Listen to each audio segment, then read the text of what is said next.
हर हर महादेव दोस्तों। आज मैं आपके सामने नागेश्वर ज्योतिर्लिंग की अद्भुत कथा लेकर आई हूँ। आप सब इसे ध्यान से सुने। भारत की पवित्र भूमि पर भगवान शिव के 12 ज्योतिर्लिंग स्थित हैं। इन ज्योतिर्लिंगों का वर्णन पुराणों में अत्यंत श्रद्धा और महिमा के साथ किया गया है।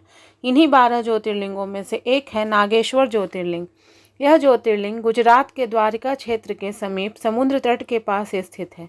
भक्तों का विश्वास है कि यहाँ भगवान शिव स्वयं नागों के स्वामी नागेश्वर रूप में विराजमान है और अपने भक्तों की बाधाओं को दूर करते हैं। नागेश्वर ज्योतिर्लिंग की कथा केवल एक मंदिर की कहानी नहीं है, बल्कि यह भक्ति, साहस, विश्वास और भगवान शिव की कृपा का अद्भुत उदाहरण है। इस कथा में एक महान शिव भक्त, एक राक्षसी का अत्याचार, देवताओं की प्रार्थना और भगवान शिव का दिव्य प्रकट होना शामिल है। नागेश्वर शब्द दो भागों से मिलकर बना है, नाग अर्थात सर्प और ईश्वर अर्थात भगवान। भगवान शिव के गले में सर्प विराजमान रहते हैं, इसलिए उन्हें नागों का स्वामी भी कहा जाता है। ऐसा माना जाता है कि जो भी भक्त श्रद्धा से नागेश्वर ज्योतिर्लिंग के दर्शन करता है, उसके जीवन के सभी भय, रोग और संकट दूर हो जाते हैं। शिव पुराण में कहा गया है कि नागेश्वर ज्योतिर्लिंग की पूजा करने से व्यक्ति को विष, शत्रु, नकारात्मक शक्तियों से रक्षा मिलती है। यहाँ आने वाले भक्त ओम नमः शिवाय का जाप करते हुए भगवान शिव से कृपा की प्रार्थना करते हैं। बहुत समय पहले की बात है कि समुद्र के किनारे एक विशाल और घना वन था, जिसका नाम दारुक वन था। यह वन अत्यंत सुंदर था। वहाँ ऊंचे ऊंचे वृक्ष, सुगंधित फूल और अनेक प्रकार के पशु पक्षी रहते थे। ऋषि मुनि वहाँ तपस्या करते थे और भगवान शिव की आराधना भी करते थे। लेकिन उसी वन में एक भयंकर राक्षसी रहती थी, जिसका नाम था दारुका। उसका पति दारुक भी अत्यंत क्रूर राक्षस था। दोनों राक्षसों ने कठोर तप करके माता पार्वती को प्रसन्न किया था। माता पार्वती ने प्रसन्न होकर दारुका को एक वरदान दिया था कि वह जिस वन में रहेगी, वह वन उसके साथ कहीं भी जा सकेगा। इस वरदान के कारण दारुका अत्यंत घमंडी हो गई थी। उसने अपने पति और अन्य राक्षसों के साथ मिलकर ऋषियों, साधुओं और निर्दोषों लोगों पर अत्याचार शुरू कर दिया। वे यज्ञ नष्ट कर देते, तपस्या को भंग कर देते और लोगों को बंदी बना लेते। धीरे धीरे पूरा क्षेत्र भय से भर गया। कोई भी व्यक्ति उसी वन में जाने का साहस नहीं करता। जब राक्षसों का अत्याचार बहुत बढ़ गया, तब अनेक ऋषि मुनि एकत्र हुए। उन्होंने भगवान शिव का स्मरण किया और प्रार्थना की कि हे महादेव, आप संसार के पालन करता हैं और भक्तों के रक्षक हैं। कृपया हमें इन राक्षसों के अत्याचार से बचाइए। भगवान शिव ने उसकी प्रार्थना सुनी। तभी एक महान ऋषि ने राक्षसों को श्राप दिया कि यदि वे पृथ्वी पर किसी निर्दोष जीव को कष्ट देंगे तो उनका विनाश हो जाएगा। यह श्राप सुनकर दारुका भयभीत हो गई। उसने अपने वरदान का उपयोग किया और पूरे वन को समुद्र के भीतर ले गई। अब राक्षस समुद्र के अंदर रहने लगे और वहां से गुजरने वाले यात्रियों तथा व्यापारियों को पकड़कर बंदी बनाने लगे। समुद्र के बीच में उनका आतंक और भी बढ़ गया। जहाजों में यात्रा करने वाले लोग उनके डर से कांपने लगे। उसी समय एक महान शिव भक्त व्यापारी था, जिसका नाम था सुप्रिया। वह भगवान शिव का परम भक्त था। वह हर समय ओम नमः शिवाय का जाप करता रहता था। उसके मन में भगवान शिव के प्रति अटूट श्रद्धा थी। एक दिन सुप्रिया अपने साथियों के साथ समुद्र मार्ग से व्यापार करने जा रहा था। अचानक राक्षसों ने उनके जहाज पर हमला कर दिया। तभी लोगों को पकड़कर दारुक वन में कैद कर लिया गया। कैद खाने में चारों ओर अंधकार था। लोग भय से रो रहे थे। उन्हें समझ ही नहीं आ रहा था कि अब उनका होगा क्या। लेकिन सुप्रिया बिल्कुल शांत था। उसने अपने साथियों से कहा कि डरो मत, भगवान शिव अपने भक्तों की सदैव रक्षा करते हैं। वो हमारी रक्षा अवश्य करेंगे। उसने सभी कैदियों को भगवान शिव का नाम जपने के लिए प्रेरित किया। धीरे धीरे पूरा कारागार ओम नमः शिवाय के मंत्र से गूंजने लगा। जब दारुक और दारुका ने सुना कि कैदी भगवान शिव का नाम जप रहे हैं, तो वे क्रोधित हो उठे। उन्होंने सैनिकों को आदेश दिया कि इन सब को तुरंत मार डालो। राक्षस सैनिक हथियार लेकर कैदियों की ओर बढ़े, लेकिन सुप्रिया बिना डरे भगवान शिव का ध्यान करता रहा। उसकी आंखों में विश्वास था। उसने हाथ जोड़कर प्रार्थना की कि हे देवी, हे देवों के देव महादेव, यदि मेरी शक्ति सच्ची है और मेरी भक्ति सच्ची है, तो कृपया अपने भक्तों की रक्षा कीजिए। तभी अचानक वहां एक दिव्य प्रकाश प्रकट हुआ। पूरा कारागार तेज प्रकाश से भर गया। राक्षस भयभीत होकर पीछे हट गए। उस दिव्य प्रकाश के मध्य स्वयं भगवान शिव प्रकट हुए। उनके जटाओं से गंगा बह रही थी, गले में सर्प सुशोभित थे और हाथ में त्रिशूल था। उनके तेज को देखकर सभी राक्षस कांप उठे। भगवान शिव ने सुप्रिया से कहा कि वत्स, तुम्हारी भक्ति से मैं अत्यंत प्रसन्न हूँ। मैं तुम्हारे भक्ति भाव से आकर्षित होकर ही यहाँ आया हूँ।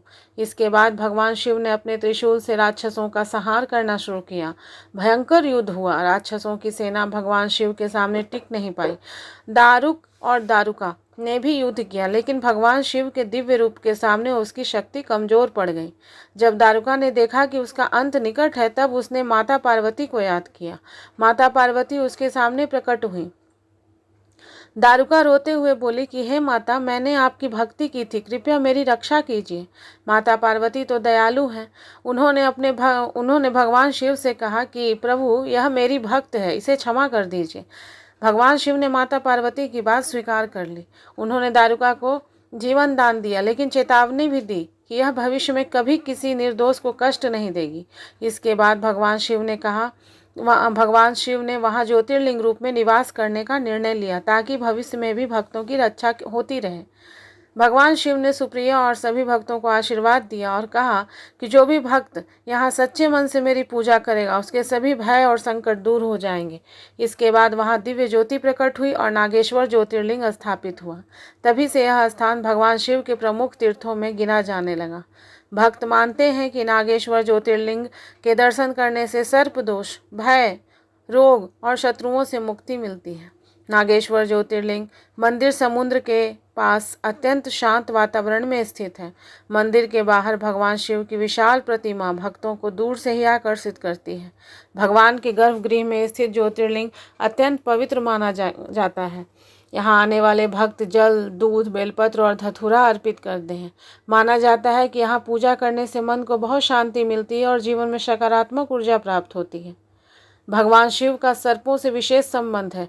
उनके गले में वासुकी नाग विराजमान रहते हैं। सर्प शक्ति, जागरूकता, भय और विजय का प्रतीक माने जाते हैं। नागेश्वर ज्योतिर्लिंग में शिव का नागों के स्वामी रूप विशेष रूप से पूजित है। भक्त मानते हैं कि यहाँ पूजा करने से काल सर्प दोष और अन्य ग्रह बाधाओं का प्रभाव कम होता है। नागेश्वर ज्योतिर्लिंग की कथा हमें यही सिखाती है कि सच्ची भक्ति में बहुत शक्ति होती है। सुप्रिया के पास कोई हथियार नहीं था, लेकिन उसके मन में भगवान शिव पर अटूट विश्वास था। जब जीवन में चारों ओर अंधकार हो, तब भी भगवान का स्मरण मनुष्य को साहस देता है। यही इस कथा का सबसे बड़ा संदेश है। नागेश्वर ज्योतिर्लिंग से जुड़ी मान्यताएं हैं कि यहाँ पूजा करने से भय समाप्त होता है। भगवान शिव भक्तों की हर संकट से रक्षा करते हैं। सच्चे मन से ओम नमः शिवाय का जाप करने से मन शांत होता है। नागेश्वर ज्योतिर्लिंग के दर्शन से आध्यात्मिक शक्ति प्राप्त होती है। सावन महीने में यहाँ विशेष पूजा का महत्व माना जाता है। सावन का महीना भगवान शिव को अत्यंत प्रिय माना जाता है। इस समय लाखों भक्त नागेश्वर ज्योतिर्लिंग में जलाभिषेक करने आते हैं।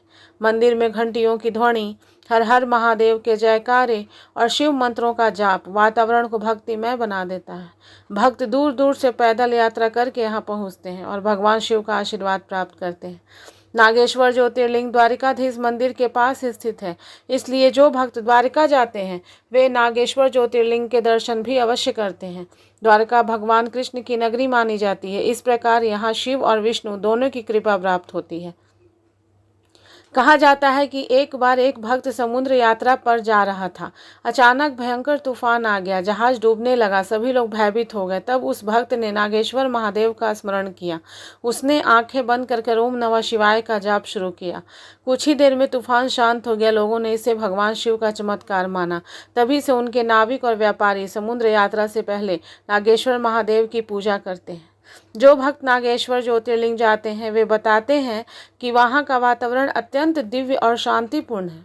मंदिर में प्रवेश करते ही मन में अद्भुत शांति का अनुभव होता है।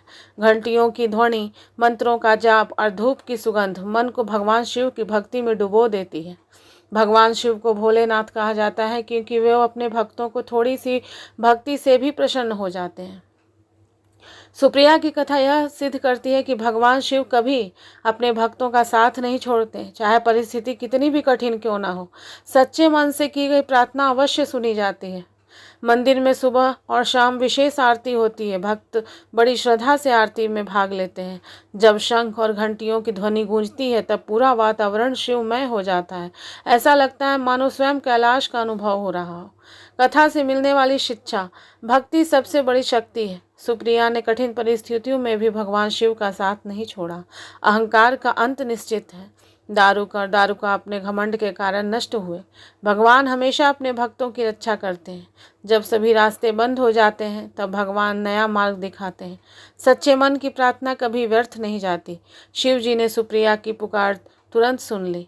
और अंत में मैं यही कहना चाहती हूँ दोस्तों कि नागेश्वर ज्योतिर्लिंग की कथा केवल एक धार्मिक कहानी नहीं है, बल्कि विश्वास और भक्ति का अमर संदेश है। यह कथा हमें सिखाती है कि जीवन में कितनी भी कठिनाइयाँ आएँ, यदि मन में भगवान के प्रति सच्ची श्रद्धा हो तो हर संकट दूर हो सकता है। भगवान शिव अपने भक्तों पर सदैव कृपा बरसाते हैं। नागेश्वर ज्योतिर्लिंग आज भी करोड़ों भक्तों की आस्था का केंद्र है। यहाँ आने वाला हर व्यक्ति आध्यात्मिक शांति और दिव्य ऊर्जा का अनुभव करता है। ओम नमः शिवाय का यह पावन मंत्र आज भी भक्तों के जीवन में आशा, साहस और भक्ति का प्रकाश फैलाता है। तो दोस्तों, अगर ये कथा आपको अच्छी लगी हो तो प्लीज़ मेरे वीडियो को लाइक करें, शेयर करें, कमेंट करें और मेरे चैनल को सब्सक्राइब करें। हर हर महादेव दोस्तों।